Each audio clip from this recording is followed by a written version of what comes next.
আজকে যারা আপনাকে মাথায় নিয়ে নাচানাচি করছে তারা একদিন আছাড় মেরে মাটিতে ফেলে দিতেও দ্বিধাবোধ করবে না। আবেগ থাকা ভালো, কিন্তু এত বেশি আবেগ থাকা ভালো না।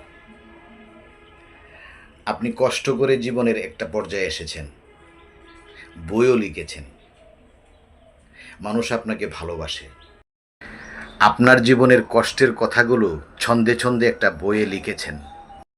৬৮ পৃষ্ঠার এই বইয়েতে অসংখ্য বানান ভুল করেছেন, হৃদয় বানানটা ভুল করেছেন, প্রচ্ছদের যেটা দেওয়া আপনার চোখে পড়েনি।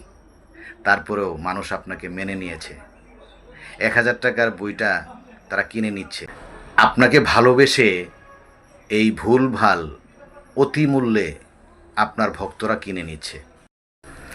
মানুষের ইমোশন এবং ভালোবাসা নিয়ে খেলা করা উচিত না। আপনি এখন সেলিব্রিটি হয়েছেন, আপনি যাই দিবেন আপনার ভক্তরা কিন্তু ভালোবেসে নিয়ে যাবে। মনে রাখবেন, আমরা বাঙালি জাতি। আজকে যারা আপনাকে মাথায় নিয়ে নাচানাচি করছে তারা একদিন আছাড় মেরে মাটিতে ফেলে দিতেও দ্বিধাবোধ করবে না।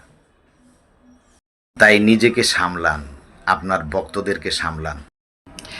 বিশ্বাস করুন, আমি এই ভিডিওটা করতাম না, কিন্তু আপনার এক ভক্ত বাংলাদেশের জাতীয় পতাকায় আপনার ছবি দিয়ে উল্লাস করছে আর আপনি সমর্থন করছেন। এটা কিন্তু কেউ মেনে নেবে না। এত বড় প্রহসন কেউ মেনে নেবে না।